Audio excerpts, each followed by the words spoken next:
por ejemplo, como un fármaco contra el dolor, ¿no?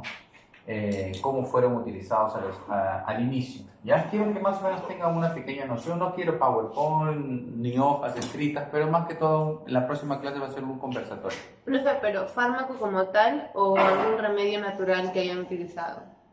Como es historia, cómo iniciaron al principio, ¿no? Ah, Remedios, ¿no? A veces también utilizaban aguardiente, alguna que otra cosa para poder adormecer, digamos, y extraer los dientecitos, digamos así, ¿no? En caso del dolor, ¿no? Y bueno, ya con la invención de la penicilina ya se hizo ya más para lo que viene a ser la parte de los antibióticos y todo ello. Pero quisiera que den una pequeña lectura un poco y que ustedes puedan traer algún dato importante y cosa que juntos todos podamos hacer el resumen de lo que viene a ser la primera clase, historia de la farmacología, ¿ya? De los fármacos en sí.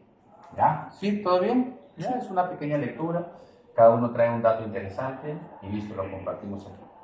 Y en la semana 2, que es la de hoy día, nos tocaría, según el sílabus, los mecanismos de acción de los fármacos. ¿Qué sucede cuando ustedes se toman una pastillita, una tabletita de algún fármaco, sea antibiótico, analgésico, antiinflamatorio? ¿Qué es lo que pasa en nuestro organismo? ¿Ya? Eso sí, lo vamos a hacer aquí.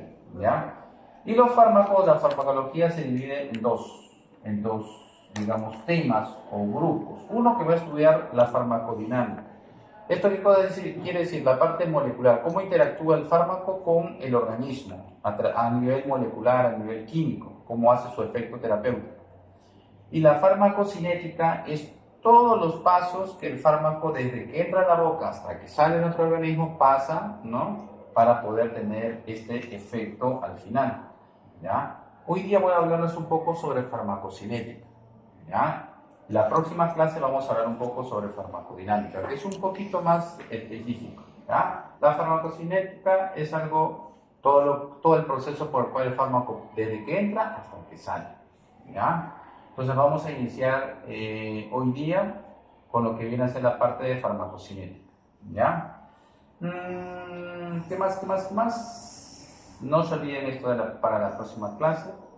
Y vamos a hablar ahora sobre la parte de farmacocinética. ¿Todo bien? ¿Ya? Para esta parte, doctores, de farmacocinética, sí les voy a pedir, o les voy a robar en todo caso, unos 15 minutitos, creo yo, que se va a resumir la clase.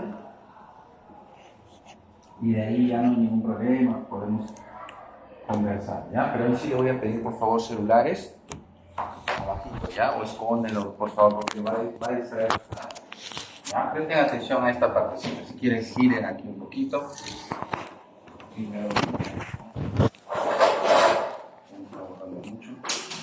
Y el pulmón también está por acá. Bien, el fármaco en sí, la pastillita o la tabletita, ¿ya? Tiene dos componentes. Un componente que es el principio activo. ¿Y el otro qué cosa es? Excipiente. El principio activo es netamente la parte que va a tener efectos sobre el organismo, o sea, es la parte sustancial, digamos así, ¿no? Y imaginemos que sea una tabletita, ¿no? Acá está dentro el principio activo. Todo lo que rodea vendría a ser algunos componentes que son considerados como excipiente, ¿ya? Cuando, por ejemplo, ustedes van a comprar un fármaco en una farmacia, ustedes van a encontrar que, por ejemplo, cuando ustedes piden la amoxicilina, en algún lugar, una farmacia X, el precio de tableta está 50 centavos. Y después se van a otro lugar, una farmacia, un supermercado, y ven que está 2.50 cada tabletita. Y ya a otro lugar, ustedes ven que está 6 soles cada tabletita. ¿Por qué esa diferencia de precio? Ustedes no se han llegado a preguntar. ¿Es la marca? Porque tipo como dice, ¿no? Mientras más años sea la marca, mayor el precio. ¿Es la garantía? ¿Qué es lo que diferencia los tres? Si los tres tienen el mismo principio activo, que viene a ser la amoxicilina. ¿Qué es lo que hace de que esta marca X, amoxicilina 1, por ejemplo, pueda ser más barata, mientras que en esta farmacia amoxicilina con otro nombre comercial sea más caro? ¿Qué creen que marca la diferencia?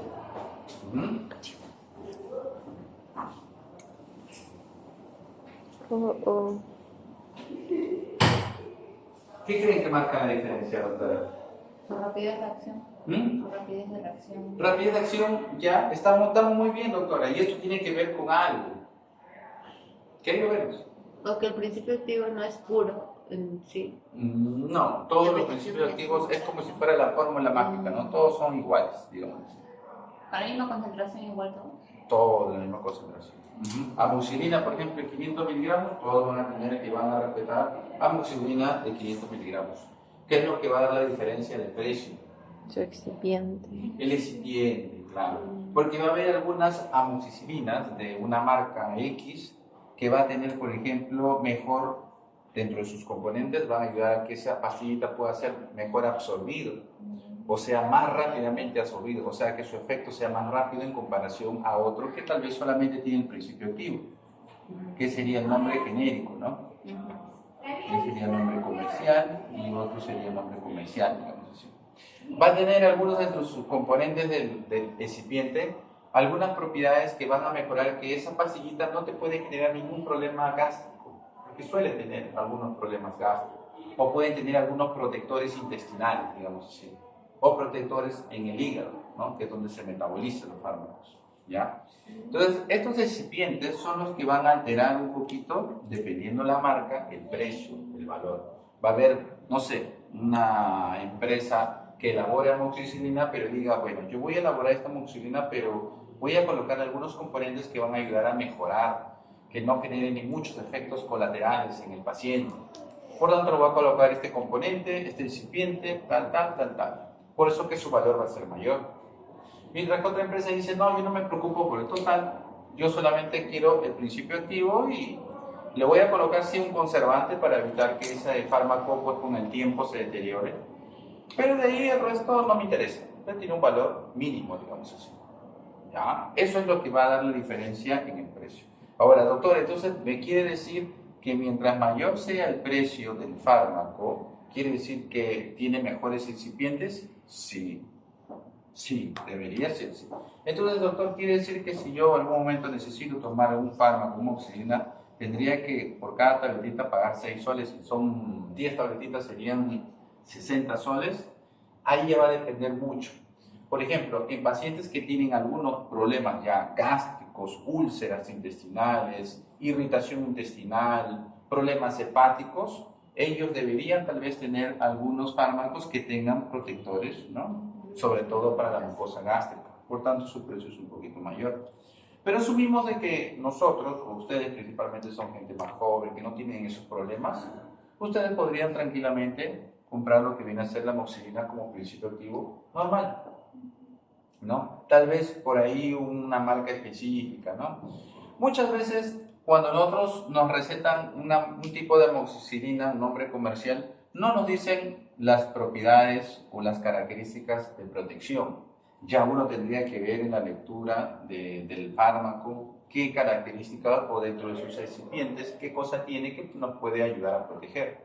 Ya eso ya entra un poquito en poder leer un poco las características de ese fármaco. Y nosotros que vamos a recetar, ¿no? Ustedes que van a recetar antibióticos, analgésicos, AINES, ¿no? Sería bueno que por lo menos 2 nombres comercial, nombre comercial 1, nombre comercial 2 y un nombre genérico, ¿no? Ustedes puedan saber de memoria, ¿sí? Sea su primera, su segunda y tercera elección, ¿ya? Por ejemplo, para antibióticos, para analgésicos, para antiinflamatorios, ¿ya? Tienen que tener por lo menos 3 fármacos.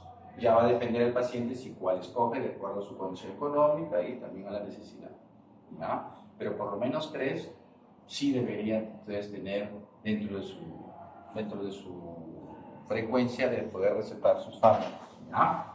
Entonces, repitiendo nuevamente, doctores, ¿ya?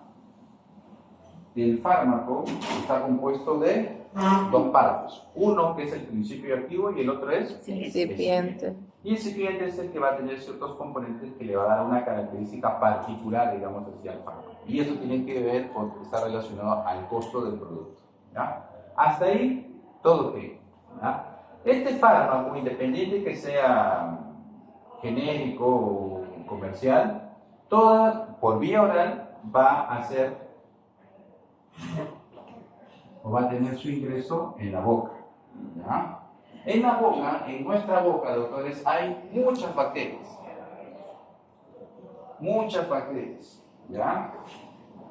Y estas bacterias, dentro de sus funciones, es producir enzimas.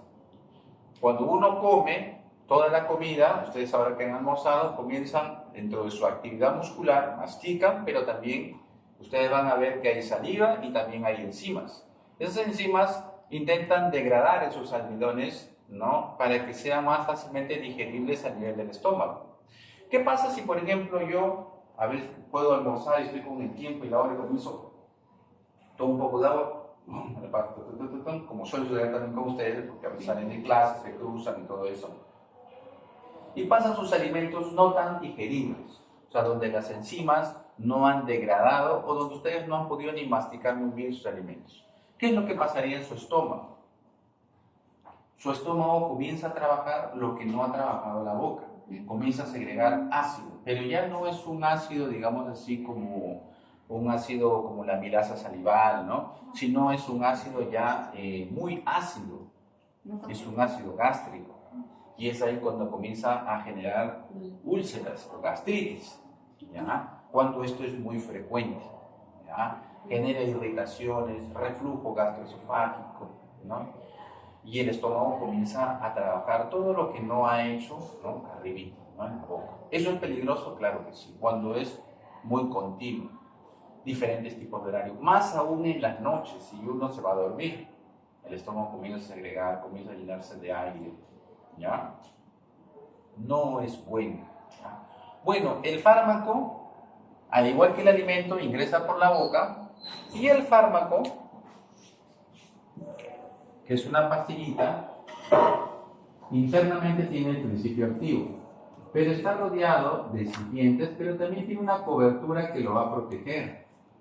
Las farmacias, la industria le han hecho una cobertura, que puede ser en forma de plástico, como las capsulitas, o puede ser como una cobertura granulada, ¿ya? ¿Por qué es esa protección? Porque va a pasar por un primer filtro donde se va a degradar por la acción enzimática. Ustedes van a morder, o capaz se lo van a pasar, pero ya el hecho mismo de estar en boca ya tiene exposición a lo que vienen a ser las enzimas. Se degrada un poco, se desprende. Eso es normal. Se espera que suceda eso. Pasa al estómago. Hay ácido gástrico, hay un pH muy bajo, también se va a comenzar a degradar, ¿ya? Lo que se espera es que al final lo único que quede sea el principio activo. Eso es, hasta ahí estamos muy bien. Hasta que ese fármaco llega al intestino, a la primera porción del intestino, que es el duodeno. Es ahí cuando comienza la primera fase de lo que viene a ser la parte de la farmacocinética, porque en el duodeno tienes vellosidades que van a comenzar a absorber todos los alimentos para poder nutrirse en todo el cuerpo, pero también van a absorber al principio activo, ¿ya? El objetivo del principio activo es llegar ¿a dónde? Al torrente sanguíneo, tiene que llegar a la sangre, ¿no? Entonces, el duodeno, a través de esas vellosidades, comienzan a absorber ese principio activo y lo llevan al torrente sanguíneo, ¿ya? En el torrente sanguíneo ya se van a comenzar a distribuir por todas las partes del cuerpo, ¿ya? Por eso es que una vez que llegan al duodeno, se genera el primer paso, que vendría a ser la absorción. La absorción ya así de por sí del principio activo del fármaco, ¿ya? Nosotros como dentistas, futuros dentistas, vamos a recetar en su gran mayoría fármacos que van a ser administrados por vía oral, ¿ya? Esto quiere decir que ese fármaco va a pasar por esta etapa, va a pasar por esta etapa, va a pasar por esta etapa hasta llegar realmente a la absorción, ¿no? Por eso que demora promedio tener su efecto hasta que se distribuya unos 35, 40 minutos, por ejemplo. Me está doliendo el diente, por ejemplo. Yo me tomo un analgésico muy fuerte, a los 35, 40 minutos recién voy a sentir que estás disminuyendo el dolor. Y tengo que esperar ese tiempo. Y a veces es un dolor muy fuerte, ¿ya? ¿Qué es lo que pasa si la vía de administración es vía endovenosa? Me aplica directo. ¿Es más rápido o es más lento el Más resultado? rápido, ¿Por qué? porque está yendo de frente al torrente. Exactamente, ya no pasa por acá, va directamente a donde queremos que llegue, a la sangre o al torrente sanguíneo, ¿no? En la vía endovenosa va directo a la sangre, o sea, no hay forma. O sea, ahí te aplican, ¡pum!, tu efecto es rápido. Doctor, pero vía intramuscular también aplica, claro, a nivel del músculo, ya también puede ser una forma de que sea un poco más rápido en comparación con la vía oral, ¿ya? No sé, por ejemplo, en el caso mío, la semana pasada yo estaba muy mal, estaba con escalofrío, estaba con temperatura. Yo estaba tomando vía oral mis pastillitas. Mejoraba después de 40 minutos, 30 minutos, pero nuevamente recaí. Será porque quería hacer otras cosas y tenía que guardar reposo, pero como no hacía caso, capaz me empeoraba más.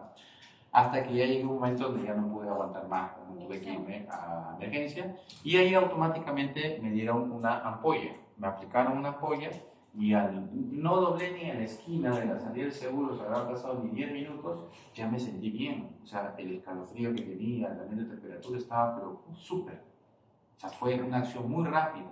Lo que vía oral me demoraba mucho tiempo, vía intramuscular me solucionó más rápido, me sentí bien. ¿Ya? Se nota la diferencia, ¿ya? Pero nosotros normalmente vamos a recetar por vía oral, ¿ya? ¿En qué casos nosotros utilizaríamos vía endovenosa? Normalmente siempre la administra el médico o la enfermera, ¿no? En situaciones que, por ejemplo... Más graves. ¿Mm? Más graves. Sí, en situaciones un poco más graves, pero eso ya entra un poquito en la parte médica, ¿no? Pero en la parte netamente de procedimientos odontológicos, por ejemplo, cuando se va a sedar a un niñito, se va a sedar porque no te colabora, vía oral, por ejemplo, tampoco no te acepta tomar un ansiolítico, digamos, o te lo escupe, ¿no? Entonces, vía endovenosa, tú le llegas a aplicar y ¡prum! Niñito a los pocos minutos, no sé, digamos, no se desmaya, sino llega a estar un poco más tranquilo, ¿no? Va a depender mucho de la dosis, ¿no? Y eso lo utilizan, por ejemplo, en anestesia general también, cuando va a ser sometido a un tratamiento integral, ¿ya? Pero eso normalmente lo hace un anestesiólogo, ¿ah? Que se dedica a esa parte un poco más. Nosotros nos dedicamos ya cuando el niñito ya esté mal, o sea, ya esté ya dormido, nosotros empezamos a trabajar, ¿ya?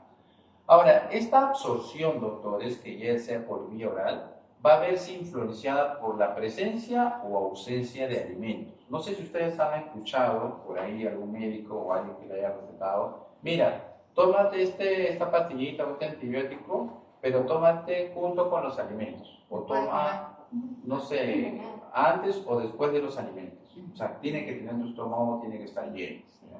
Porque así mejora la absorción. Por en cuanto otros medicamentos te va a decir el doctor, mira, tú tienes que tomarlo esto o una hora antes o 2 horas después del almuerzo. Se absorbe mejor, ¿ya? Y va a haber otro fármaco que te va a decir, no, con estómago lleno, vacío, igualito da, tú tómalo nada más. Respecto a eso, ¿hay alguna alteración cuando, por ejemplo, yo tomo una pastilla con leche? ¿Con leche? Con leche, una pastillita con leche, no. Puede ser que algunos fármacos sí tengan alguna, le llaman algunos, no sé si ustedes han escuchado sobre sinergismo y antagonismo. Hay algunos fármacos que cuando se combinan con otro tipo de alimento, que puede ser la leche, ¿no? O el huevo, algún producto lácteo, por ejemplo, pueda tener cierto antagonismo. O sea, el hecho mismo de que al mismo tiempo los dos estén yéndose para el organismo, el huevo o la leche pueda, entre comillas, hacer que el efecto del fármaco disminuya. Son antagonistas, ¿ya? Por otro lado, puede ser que algún tipo de alimento u otro tipo de fármaco, dos fármacos al mismo tiempo, tengan sinergismo entre ellos, se ayuden y potencialicen más el efecto terapéutico, ¿ya? Tendríamos que ver los fármacos y dentro de esa receta o esa guía que viene en los fármacos, ahí dice interacciones medicamentosas. Ahí ustedes tienen que ver si ese medicamento, que puede ser la dorixina, dixociclina, pueda tener, por ejemplo, algún tipo de interacción con la leche. Si no tuviera, no lo va a mencionar ahí. Si tuviera, lo va a mencionar ahí. Entonces, ustedes indicarían esto, por favor, traten de este medicamento tomar sin algún contenido lácteo o suspender el contenido lácteo. ¿no? Raro es, pero puede suceder, ¿no? ¿Ya? Entonces, aquí va a entrar una pequeña segunda tareita para ustedes. ¿Ya? Averiguar qué fármaco, uno o dos, tampoco no pido mucho, ¿ya? Uno o dos fármacos, sea antibiótico, analgésico, antiinflamatorio, que se recomiende o que tenga mejor absorción con la presencia de alimentos, ¿ya? O sea, con el estómago lleno, ¿ya? Otros fármacos que para que mejore su absorción, su estómago tiene que estar vacío, o en todo caso en ayunas, ¿ya? Y otros fármacos que le da igual con estómago lleno o estómago vacío, ¿ya? Yo quiero saber por lo menos uno de cada uno de esos tres. ¿Y esa tarita lo presentamos así en hoja libre o en su cuadernillo? Oral, Se recomienda oral, consumir ¿ya? o tomar. Oral, uno o dos Con de alimentos, cada sin uno. alimentos. Uno con alimentos, Como se complementa con un alimento. ujú, que va a mejorar la absorción, otro que no va a mejorar con la absorción, va a disminuir su poder de absorción, ¿ya? Y si disminuye el poder de absorción, por tanto su efecto va a ser menor, ¿no? Entonces, se ve influenciado en positivo o negativamente, ¿ya? Muy bien, una vez que se haya absorbido, doctores, en la sangre el principio activo en sí, ¿ya? O el fármaco, ¿ya? Llega a la sangre y en la sangre, como va por todo el torrente sanguíneo, se va a comenzar a distribuir. Eso es lo que queremos, ¿no? Por ejemplo, si yo tengo un dolor acá en el dientecito de este lado, ¿ya? El fármaco va a llegar ahí. Pero el fármaco no es selectivo, o sea, no solamente el fármaco, el principio activo, se va a ir a la zona que está necesitando, sino que se va a ir a todo el torrente sanguíneo, va a ir a todas partes del cuerpo, ¿no? El fármaco, alguna porción. Entonces va a tener en algunas zonas un efecto terapéutico, si es que se distribuye y se queda aquí, ¿ya? Pero también el fármaco puede tener y se puede ir para otras zonas donde yo no requería, pero se ha ido. Y puede tener algún tipo de efecto adverso o lo llamado efectos colaterales, ¿ya? No todo fármaco es, digamos, tiene su lado positivo, pero también tiene su lado negativo. O sea, por un lado te mejora en algunas cosas, pero por otro lado te puede generar irritación. Básicamente es irritación. Por ejemplo, el ketorolaco es un fármaco muy potente, un analgésico muy potente, que alivia rápidamente el dolor de tercera molar o pulpitis, qué sé yo, ¿no? Pero por otro lado, parte de ese fármaco puede llegar al estómago y comenzar una irritación intestinal, ¿ya? O sea, por un lado tiene beneficio acá, pero por otro lado el de aquí, ¿no? Entonces usted tiene que compensar un poquito ahí, ¿ya? Y otra parte del fármaco se va a almacenar en alguna parte del cuerpo. No va a tener ningún efecto, sino se va a almacenar, principalmente a nivel de las grasas, ¿no? El tejido adiposo. Y ahí va a estar, ¿ya? Entonces el fármaco va a tener un efecto terapéutico, que es lo que nosotros queremos, localizado. También puede tener un efecto colateral, ¿ya? Y en algunas partes se va a tener un almacenamiento. ¿Cómo se almacena? Por ejemplo, las benzodiazepinas, que también se utilizan en niños, ¿ya? Son los llamados ansiolíticos. Es cuando, por ejemplo, el niño no te colabora y con vía oral tú le das un midazolam para poder relajarlo, para que sus músculos estén más relajados, ¿no? Un niño normal pues está muy fuerte, te bota la mano, que se mueve la cabeza rápidamente. En cambio, con una benzodiazepina, es como que las famosas las pepeas, ¿no? Las que le dan altas dosis, dos tabletitas a las personas que van, y a la hora, a los 30 minutos, pues la persona comienza a sentirse, o sea, es consciente, pero está todo borracho, todo, ¿no? Se cae y se queda dormido. Como es una alta dosis, contrae los músculos, mejor dicho, lo relaja los músculos, ¿no? Y hace pues, que no puedan caminar, y tiene un efecto amnésico, o sea que no recuerdas nada, ¿no? El problema es de que si es a alta dosis, o sea, es una sobredosificación, puede generar un ataque cardíaco, ¿no? Y eso es lo que normalmente a veces suele suceder, las personas pueden morir por eso, ¿no? Porque es una alta dosis, ¿ya? La persona puede quedarse toda una noche fuera de la calle, y normal, se queda dormido porque está bajo ese efecto, ¿no? Uno piensa que está dormido, pero en realidad está limpiar, digamos así, ¿no? Está totalmente con una alta dosis y eso puede durar. Quiere decir que ese fármaco se ha almacenado en el organismo, por eso que ha tenido un poder de duración por horas. Cuando uno le da una dosis normal, de acuerdo al peso mínimo, para poder sedarlo, después de tratarlo 40 minutos o una hora, procedimiento odontológico, el niño todavía sigue con esos efectos, ¿no? Se le pide a la mamá 2-3 horas de cuidado especial, porque aún todavía va a seguir medio borrachito, digamos, va a querer jugar porque ya está consciente, pero va a ir más rápido, ¿no? Entonces se le pide a la mamá que por lo menos 3 horas todavía siga con los cuidados, que no salga fuera de casa, que esté en cama y todo ello, ¿no? ¿Esto qué quiere decir? Que ese fármaco se ha almacenado en su cuerpecito, ¿ya? La única forma de poder eliminarlo más rápidamente, ¿cuál sería? Bebiendo agua. Que tome bastante agua, ¿ya? Que es lo que debería ser la vía de eliminación, ¿ya? Tome más agua, se elimina más rápido, ¿ya? Entonces, en caso de la distribución, se va a distribuir por toda la parte de nuestro organismo. Va a haber zonas donde sí vamos a querer que actúe, va a haber zonas que no queríamos que actúe, pero va a estar como está actuando. Y va a haber zonas donde se va a almacenar, ¿ya? Después de haberse distribuido por partes del cuerpo, el hígado va a cumplir una función principal. El hígado va a metabolizar ese fármaco. ¿Qué cosa quiere decir? Como que ya lo va a poco a poco eliminando, digamos así, ¿no? Por dos procesos, oxidación y conjugación. Esta parte de acá no se preocupen mucho porque esto entra dentro de la farmacodinámica, ¿ya? Es lo que el fármaco ya como molecularmente se va uniendo a los tejidos y todo ello, ¿ya? Pero más o menos como un paso más es la metabolización.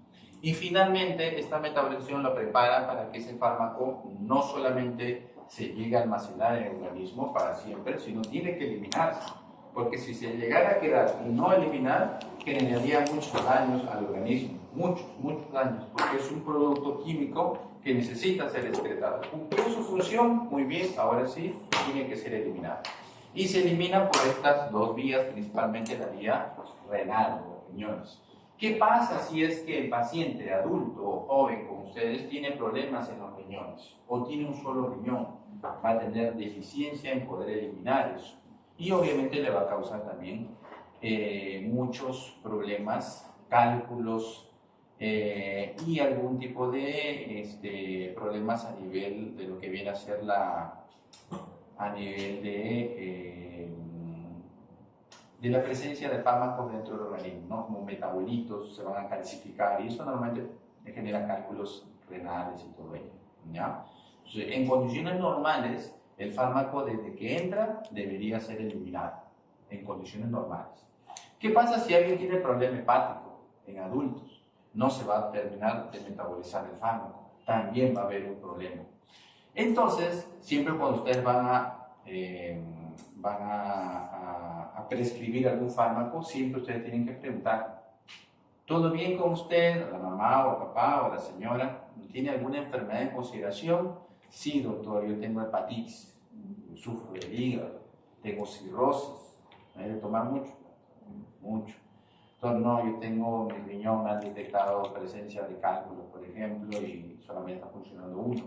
Entonces, cuando ustedes tengan esta información, ustedes tienen que ver la forma de que utilizar algunos fármacos que puedan tener algunos excipientes que ayuden a proteger más aún el hígado, a la parte renal, y otros fármacos complementarios que ayuden a hacer el trabajo del hígado, metabolizar o en todo caso ayudar en la eliminación, ¿ya? O algunos fármacos que tengan su eliminación por vía biliar y no por vía renal. Ya tendrían que ver algunas situaciones, ¿no? Para elegir el fármaco. No a todos los pacientes se le va a dar. La gran mayoría tiene un buen estado de salud renal, ¿no? Por ahí se van a encontrar, de 100 se encontrarán 1 o 2 que pueden tener problemas hepáticos o problemas renales. Pero la gran mayoría está dentro de lo normal, ¿ya? Personas mayores de edad, mayores de 60 años, sí pueden tener ya deficiencia fisiológica por cuestiones de la edad en el funcionamiento del hígado, en el funcionamiento del riñón. Ahí sí hay que tener mucho cuidado, ¿ah? ¿Listo? ¿Hasta aquí todo ok?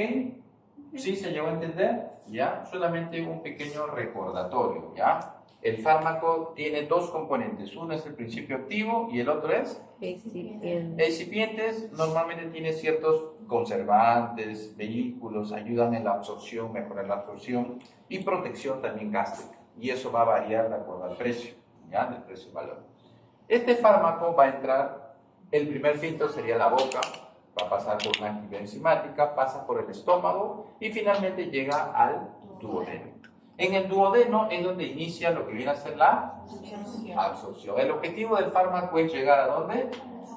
A la sangre, al torrente sanguíneo. Normalmente nosotros vamos a recetar vía oral, ¿ya? Y ustedes van a determinar qué fármacos podrían darse con los alimentos, sin los alimentos o independiente de ellos, ¿ya? La acción por vía oral normalmente es de 30 a 40 minutos. O sea, tú vas a encontrar su efecto terapéutico más o menos en ese promedio de tiempo, ¿ya? Una vez que llega a la sangre se comienza a distribuir.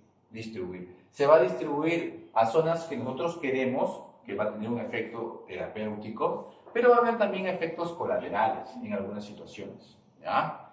Después de ello, se va a llegar a metabolizar por el hígado y finalmente se va a eliminar debido a la acción de los riñones y del sistema biliar, ¿ya? Y así finalmente el fármaco va a ser eliminado en su totalidad, ¿ya? Después de haber cumplido su función principal. Si es un antibiótico, va a tener seguro una acción con algún tipo de bacteria específica. Si es un analgésico, va a tener que seguro tener una acción específica con lo que viene a ser los neurotransmisores del dolor, ¿no? Antiinflamatorio igual, con neurotransmisores de procesos inflamatorios para poder disminuir esos efectos, ¿ya? Acá había colocado lo que viene a ser resistencia bacteriana. No sé si ustedes han escuchado un poco de qué trata eso. Resistencia. En la pastilla. ¿Por qué? Cuando ya se acostumbra. Algo así, que ya se acostumbró. Eso fue.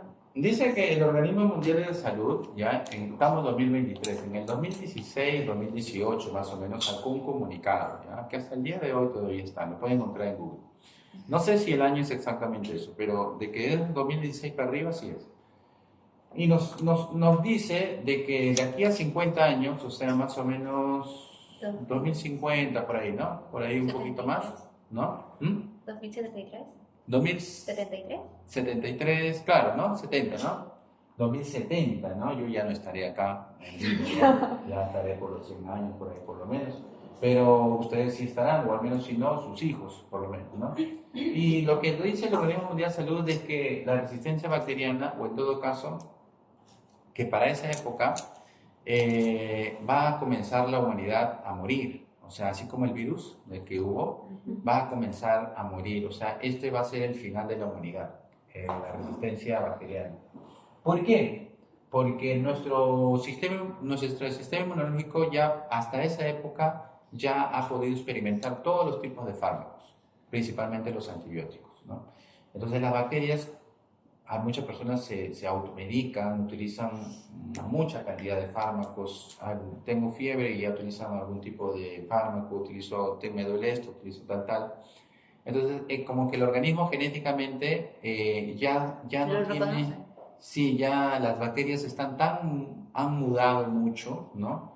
Que ya no va a haber ningún fármaco para esa época que pueda contrarrestar esas enfermedades, ¿no? Es igual como el COVID. Se buscó una vacuna, pero al toque tuvo una variante, ¿no? Una variante X, después una variante así y así, ¿no?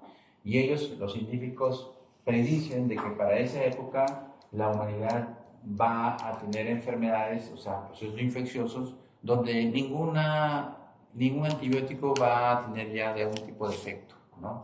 La amoxicilina ya ahorita ya prácticamente hace cosquillas a las bacterias, salvo que sea un niñito, ¿no? Que resienta. Pero si nosotros tomamos amoxicilina ahorita ya no hace mucho efecto.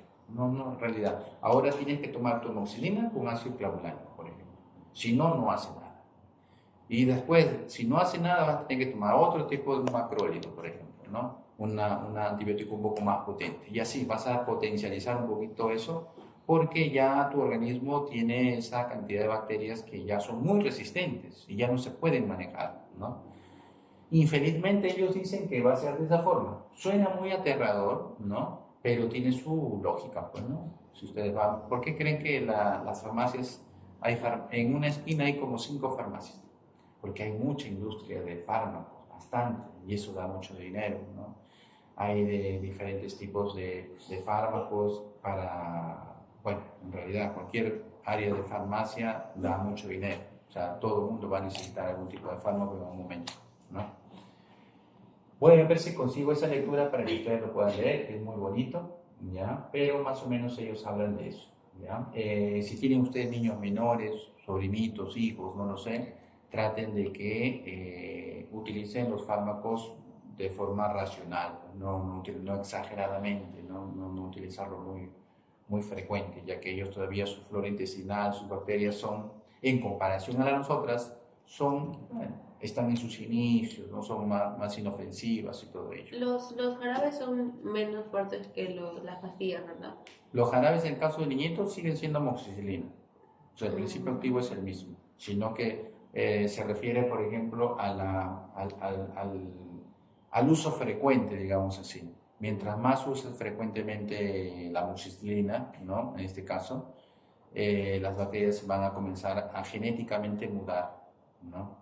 Ahora, doctor, ¿quiere decir que no le voy a dar? No, sí, o sea, si es necesario, tendrías que darle. Antes que existiera esto de las penicilinas y todo ello, se habla de que el sistema inmunológico de la misma persona era el mecanismo de defensa, sino que hoy día ya no se confía tanto debido a la desnutrición, debido a una mala alimentación, etcétera, etcétera, etcétera, que no tenemos una buena defensa. Por tanto, el fármaco es un complemento más. No es que es la solución, sino que es como una ayuda, ¿no? Es como una ayuda, es un sinergismo, digamos así, a tu sistema inmunológico y ayuda pues a que potencialices tu protección, ¿no? Sea algo inflamatorio, infeccioso y todo ello. Pero de por sí, sin antibióticos, nuestro organismo debería defenderse correctamente, si está en una condición saludable, ¿no? Yo, por ejemplo, cuando a veces me enfermo, que rara vez, por ejemplo, esta sí me ha tumbado, ¿no? Pero ha sido por un proceso infeccioso y todo eso, ¿no? Algo comía afuera. Pero cuando yo me enfermo, pero ya eso es de chiquitito por mi mamá, nunca me ha gustado tomar pastillitas o tabletitas. No sé por qué. No es que no me agradan, sino que, no sé, nunca me ha gustado, ¿no? Siento que es un químico porque es un químico, ¿no? Y va a causar algunas cosas positivas, pero también me va a causar cosas también negativas, ¿no? Efectos colaterales. Entonces, no sé, siempre he tenido, incluso antes de estudiar odontología, esa noción. Entonces, hasta yo no sentirme realmente mal, ¿no? No tomo. Cuando yo ya veo que ya pasan 2, 3 días y pues ya sigo mal y yendo para peor, pues ya, ¿no? Tomo mi pastilla. Siempre intento que mi mismo organismo pues intente recuperarse, guardar reposo, tomar abundante líquido, hidratarse, suero, qué sé yo, todo lo que... Pero hay situaciones donde a veces pues necesitas estar bien, ¿no? Y ya tienes que tomar tus antibióticos, alguna que otra cosa, ¿no? Pero en fin, ¿ya? Entonces, así es hoy día la clase, doctores, es lo que viene a ser la parte de farmacocinética, ¿ya? La clase que viene vamos a hablar un poquito más específico a nivel molecular. En la práctica, nosotros de farmacología no vamos a tener